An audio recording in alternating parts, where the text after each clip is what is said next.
Hello everyone, welcome back to my new blog. कैसे हैं आप सब? आई होप आप सब ठीक होंगे। तो दिवाली मन चुकी है, दिवाली सबने सेलिब्रेट कर ली है। उसके बाद एक दिन का गैप हो गया था और उसके बाद है गोवर्धन। तो आज के दिन बनते हैं कढ़ी चावल या फिर कढ़ी बाजरा। तो हमने नहीं बनाया था क्योंकि थोड़ा हैवी हैवी सा हो रहा था कई दिनों से, और इसलिए मैंने आज मूंग की दाल की खिचड़ी रख दी है बनने के लिए। तो मूंग की दाल और चावल को मैंने अच्छे से वॉश कर लिया था। उसके बाद मैंने इसमें डाल दिया है पानी और उसी में मैंने डाल दिया है हल्दी और नमक। तो ये बॉईल होगी तब तक मैं बना लूँगी छौंक इसके लिए। बीमारों वाली नहीं बनाऊँगी क्योंकि इसे कोई खाएगा भी नहीं, बीमारों वाली थोड़ी सी टेस्टी भी लगे इस तरह से बनाऊँगी। तो यहाँ पर मैंने छौंक की तैयारी शुरू कर दी है और मैंने यहाँ पर ऑयल चढ़ा दिया था, उसमें हींग जीरा डाल दिया है। थोड़ा सा ज़्यादा ही डालूँगी हींग क्योंकि इस वाली खिचड़ी में हींग थोड़ी सी ज़्यादा अच्छी लगती है। और उसके बाद यहाँ पर मैंने डाल दिया है टमाटर और कटे हुए मिर्च। ये मोटी वाली मिर्ची है तो ये ज़्यादा तीखी भी नहीं होती है, काफ़ी ज़्यादा टेस्ट भी आता है इससे। तो यहाँ पर मैंने खूब सारी मिर्ची डाल दी है। तो भगवान जी का भोग भी इसी से लग जाएगा। और उसके बाद यहाँ पर मैं डाल दूँगी थोड़े से मसाले। तो हल्दी मैंने पहले ही डाल दी थी, इसमें मैंने डाल दिया मिर्च और धनिया पाउडर, थोड़ा सा गरम मसाला। ज़्यादा नहीं डाला है गरम मसाला, थोड़ा ही डाला है। और उसके बाद ये मसाला जब तैयार हो जाएगा इसको मैं डाल दूँगी कुकर में, क्योंकि हमारी जो खिचड़ी थी वो भी बॉईल हो गई थी और उसके बाद हमारा मसाला भी तैयार हो गया बन के। तो इस तरह से बनाऊँगी। और थोड़े बहुत अगर रोटी खाई, क्योंकि भव्य के लिए तो बनेगी रोटी, वो खाता नहीं है खिचड़ी इस तरह से मूंग की दाल की। वैसे तो पुलाव खा लेता है लेकिन मूंग की दाल की खिचड़ी भव्य नहीं खाता है और बाकी सब खा लेते हैं। बाकी सब के लिए यही खिचड़ी हो जाएगी। तो बस आज के लिए यही, लंच में भी हो जाएगा। ब्रेकफास्ट तो ऐसा कोई करेगा नहीं क्योंकि दूध चाय सबने ले लिया है। थोड़ा सा हैवी सा हो रहा था कई दिन से, इसलिए किसी का मन भी नहीं कर रहा था कुछ खाने पीने का। तो आज का हमारा लंच यही होगा, मूंग की दाल की खिचड़ी, और काफ़ी ज़्यादा टेस्टी भी बनी थी। उसके बाद मैं लग गई थी अपने काम में। तो कल कुछ भी काम नहीं किया था, ना मैंने कोई वीडियो बनाई थी, ना मैंने कोई डस्टिंग की थी। बाकी जो थोड़े बहुत काम होते हैं वो किए थे। और क्योंकि कई दिनों से थक गए थे सफाई करते करते, और कम से कम 15-20 दिन हो गए थे लगे लगे कंटिन्यू।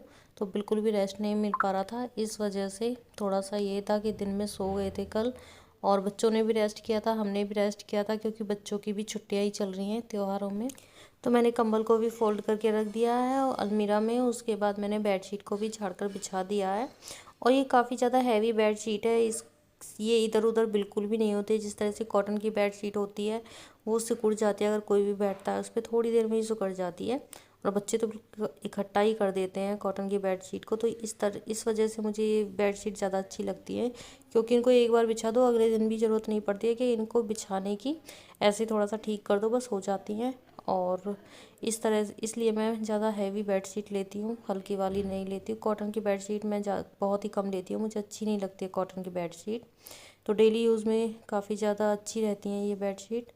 उसके बाद मैंने कर दी थी डस्टिंग, क्योंकि कल भी डस्टिंग नहीं हुई थी। तो इस वजह से आज मैंने पूरे घर की अच्छी तरह से डस्टिंग कर दी थी, एक एक चीज़ को हटाकर साफ़ किया था।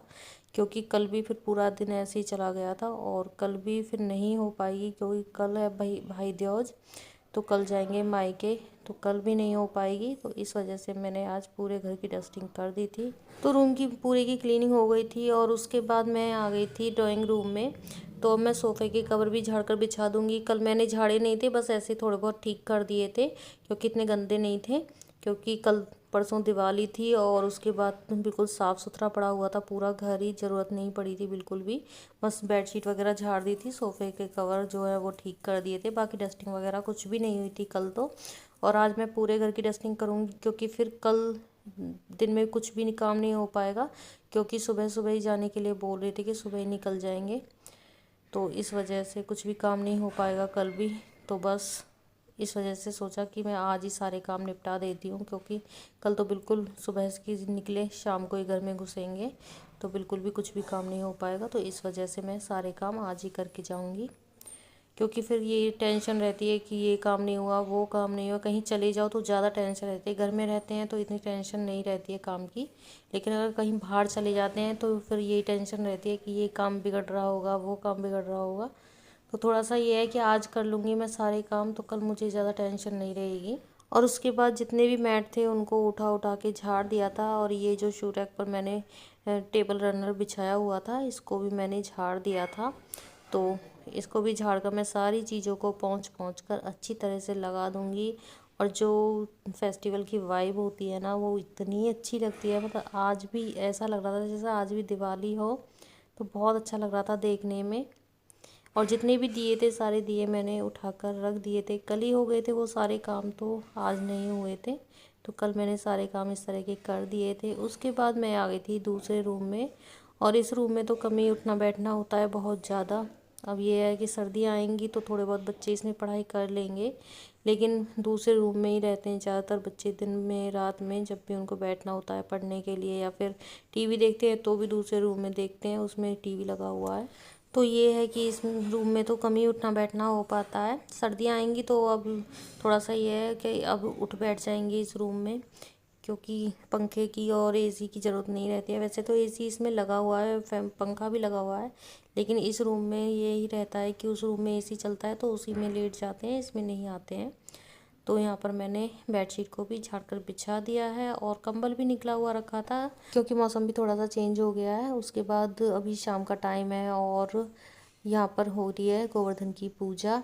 तो जो जेंट्स होते हैं वो पहले पूजा करके चले जाते हैं, उसके बाद हम करते हैं।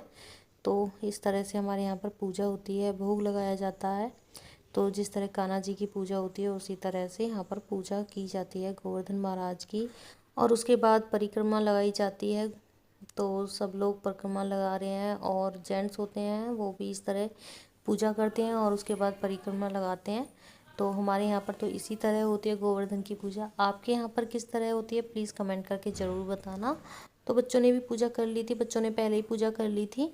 और उसके बाद यहाँ पर परिक्रमा हो गई है ख़त्म और उसके बाद हम हाथ जोड़ेंगे, भगवान से प्रार्थना करेंगे। चलिए मिलते हैं नेक्स्ट वीडियो में। वीडियो अच्छा लगे तो चैनल को सब्सक्राइब जरूर कर लें।